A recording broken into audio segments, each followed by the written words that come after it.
Hey there, everybody. Welcome to our review of Grey's Anatomy, Season 17, Episode number 8. And I gotta start by saying that, I've got a few things I have to take care of over here, but don't worry, I'm a good person. I'm gonna come back. Link, Link was a hot mess in this episode. Yes, he was, but for good reason. I mean, there was a few people that were a hot mess, but Link is a good guy. He needed some time. He came back. I just I need every person from now on in the midst of some sort of meltdown to reiterate I'm a good person while they continue to just listen, we've had a few very dark episodes of Grey's Anatomy, and this one had its fair share of dark moments, but I have never appreciated Link as a character more than I did in the small moments we had from him in this episode. For sure. He brought some lightness to this episode. It's been a tough season all around. Yeah. Well, we will talk, of course, about all of the dark stuff that we saw. We will discuss the drinking game. I don't know if we should even call this a game, but we'll talk about that as Drinking well. misery. Yeah, but before we get into anything here, if you guys do enjoy this video, remember to subscribe to the channel. We are here to talk about Grey's after every single installment. Hopefully happier times are ahead, so you don't want to miss that. Yeah, and speaking of happier times ahead, it looked like for a moment that Meredith might be coming sort of back to the world and away from the beach, but that didn't happen. And we are 8 episodes into this season now, and I'm just gonna be straight with you guys. I'm really done with this. It's time for her to be back into sort of the show and back in the world of sort of the living. It's been really cool to see, Derek come back and stuff like that, but it's time, because if this actually ends up being the last season of the show, it can't be that Meredith has been laying in a bed for the entire season. It's just way too depressing if they go that way. Like, I'll give an analogy. This is what I felt like at like the 45-minute point of this episode where Cormac was talking to Meredith. I started to feel a little bit better that maybe she'd be okay. It was like you go to a party and there's that guy there. There's always this guy who's going to be like, I'm going to do the tablecloth trick and I'm going to yank the tablecloth and all the dishes are going to stay right there. And you think in your head, okay, clearly this guy's done this a million times because he wouldn't be doing this at this party otherwise. And then he does it and everything falls on the floor and shatters into a million pieces. This is what happened. The writers of Grey's Anatomy yanked it, everything fell off, and we're like... What parties are you going to that this is happening? Okay, I don't go to parties. I just imagine that there's always this guy at the party. And they made me think that they were going to pull off the magic trick. She was going to be back. And no, I have the dustbin out and I am throwing all the broken dishes in the garbage. Thank you. Instead, they actually brought Derek and Meredith closer. And it's sort of been established now that if you touch the person on this beach who is already dead, then you are going with them. You've made your choice. And we've seen her running towards him on the beach and falling over. We've seen sort of that all season, this progression of her getting closer and closer until we've seen them tonight now, both sitting on a log pretty close. I don't know if there's like a greater subtext here, because it's like Cormac tries to give her this impassioned speech about how people need her, and then... It was impassioned. Yeah, I was really... I loved it. I was like, good for you, Cormac. I was rallying for you, and then at the end of the episode, Meredith and Derek are closer than ever, so it was just like, did Cormac's speech suck or something? And I just had the wrong read on it, because it seemed like it kind of did the opposite. I think it's just his speech was great, but that's her love. And I think it's when you've got the love of your life sitting in front of you and there's just that opportunity just to, be with them again. And this is sort of a, hey, we're going to be together forever if you come this way sort of thing that's hard to say no to. And I'm not saying that she, of course, doesn't want to also come back for her kids, because they are also the loves of her life. But it's a tough decision. Yeah. Can I give a little bit of a structural pet peeve about this beach stuff? So, I like to live in a world of rules, right? Like, I don't need complete and total... That's truth. I don't need complete and total anarchy, because then it's just like, for all you Calvin and Hobbes fans, it's Calvin Ball, where there are no rules and you make it up. And that is exactly what it feels like the writers do with the beach stuff. Because it's like, okay, first, the beach is supposed to be like some sort of purgatory for Meredith, where, you know, she's getting close to dying and all these dead people are there. But then, like, we see Weber and Bailey there, and then today it's like Cormac is there, and Cormac's not even close to being dead. Like, I understand. They've been playing a little bit, you know, fast and loose with the rules here, that there are people who are dead in this world. But I think you hit on something that is sort of this purgatory where she's not in heaven, so she's also not, you know, still in the land of the living. She's sort of in this middle world right here. So people from the land of the living are still able to reach her as well. I'm fine with this. I don't like the rules. Fine. I don't. It's fine. I don't make the rules either, so I have no choice. But that's not like Krista Vernoff is listening to this video 6 minutes in and is going to be like, let's rewrite all the beach scenes from here on out because Matt is upset.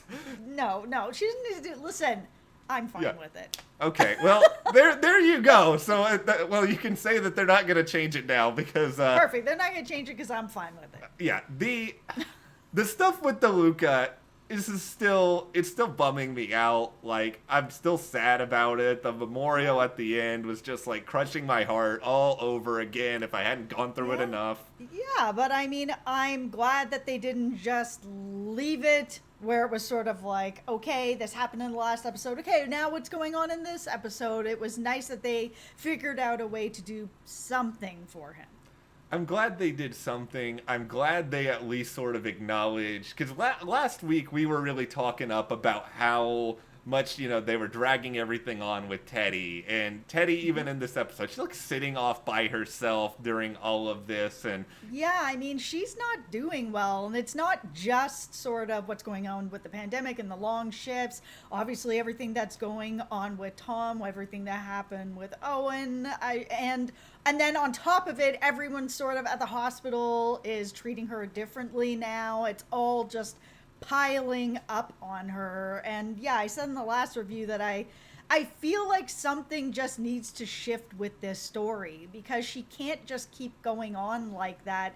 This is her job, and it can't be like this at her job. This isn't away from the job. There are, you know, rules and structure and help at your job. I'm glad that it was Owen who sort of reached out to her, because he's not saying everything is okay after what we've been through, but he's showing a level of concern for someone who he has cared a great deal about. And trust me, no character on Grey's Anatomy has infuriated me more over the years than Dr. Owen Hunt, but I appreciated that. Yeah, I mean, you can still love and care for someone and not be with them, or feel like you're not ready to necessarily move forward with them or move forward from what has happened, but you can still care as a human being for another human being. Yeah, I appreciated that. I appreciated even the Bailey story, as sort of small as it was, where Bailey never takes any time for herself ever. This was nice. No, she needs the time. Yeah, she needs the time. And she doesn't usually ask for something like this, so if she's asking for it, she needs it, so I'm glad that she's taking it. Yeah, I hope we actually get some stuff with, like, Bailey at home, like, doing, like, you know, normal, non-stressing herself out all the time things. Okay, so we need to talk a little bit about the bee in my bonnet, which is DeLuca's sister. So I had been waiting after last week. I was like, oh man, like, she's gonna take this so bad. This is gonna be so hard on her.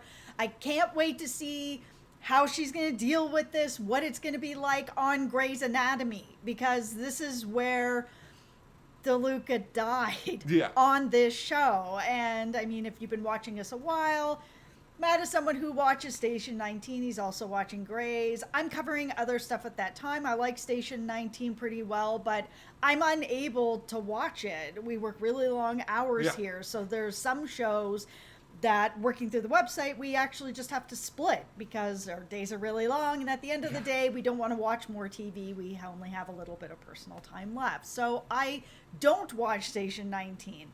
So I missed out on all of it, as Matt told me, because I watched this whole episode. I'm like, where is she? how are they not showing anything of her? I don't understand what is going on. This is what I was waiting for, to see this performance, see what they wrote for her, and it wasn't there. So thanks a lot for all the people who only watch Grey's or even only watch Station 19. Then you guys missed out on the memorial. Like, I'm all for a crossover, but it's every week. These shows are so intertwined now that you cannot only watch one anymore, and I think it's unfair. I don't like it.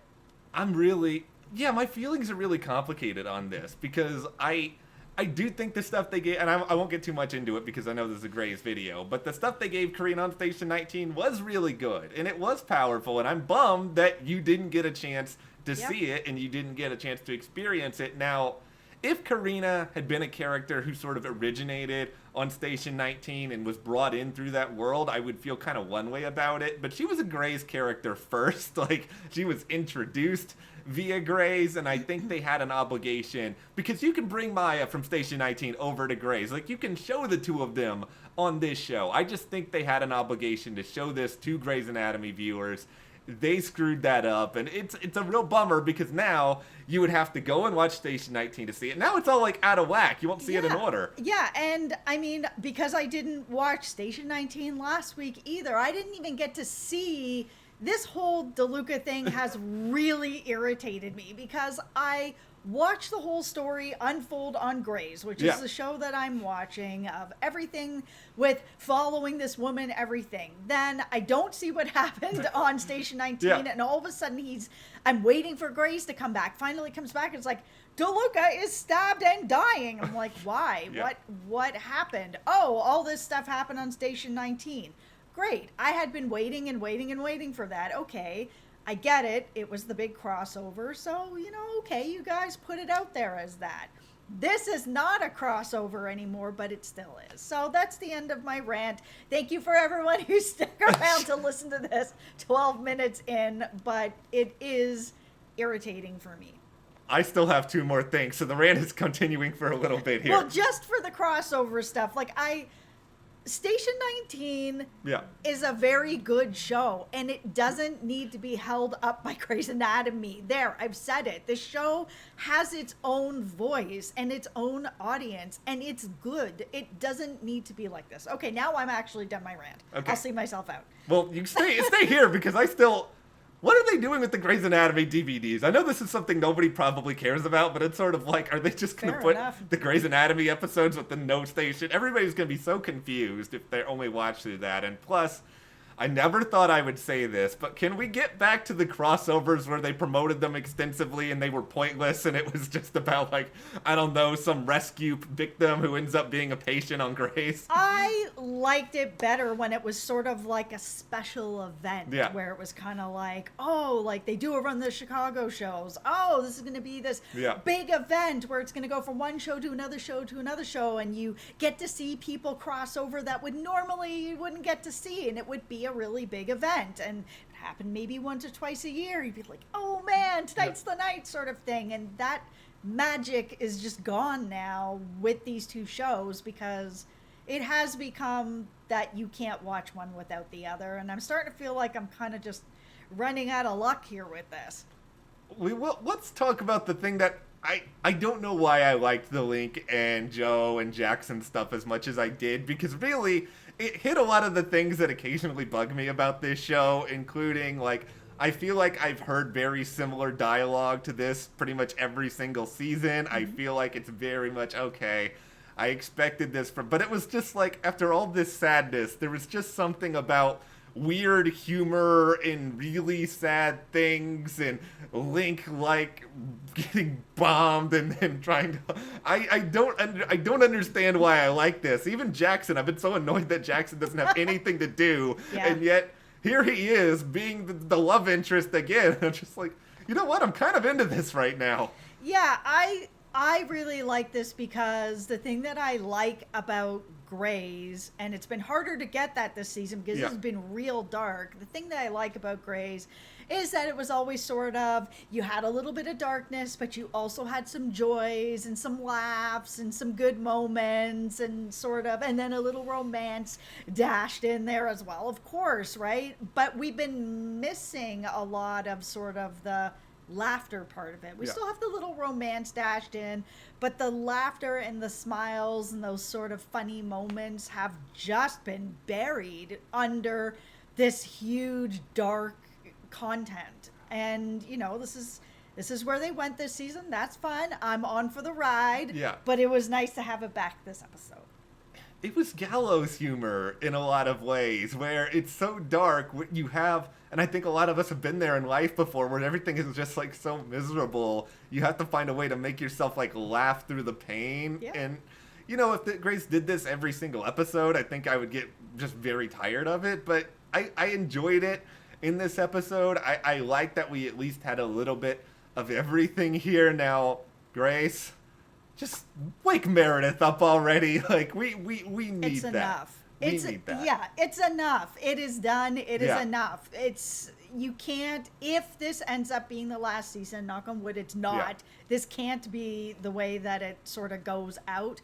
They need to wake her up. It can't be like this, because if they end up sort of doing Meredith really dirty at the end of this, where this is, say, they're like, oh, this is going to be the final season, and they just kill her off, and, you know, she goes off into the sunset on the beach with Derek, nobody's going to be that happy with this ending. And I have this feeling that they're kind of like, okay, maybe people will be okay with it because she'll be reunited with Derek. And it's just, that can't be the way that it all ends. Like, knowing that eventually she'll end up there when she's old and gray and, you know, her children are all grown up and they have their children's children, that's fine. But this, it's the way, I don't know, going out like that, she needs to wake up. It's time.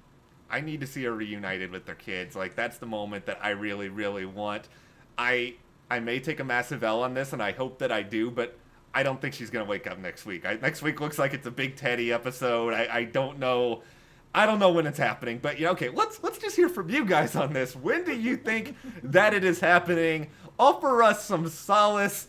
Take us through. We're still in the midst of like post DeLuca sadness plus crossover frustration. So vent with all of us. And if you like this video, subscribe, give us a like, and support us more. We have links in our description to the store, our Patreon. We do Q&As there the last Sunday of every month. Thank you guys so much. We will see you here next time.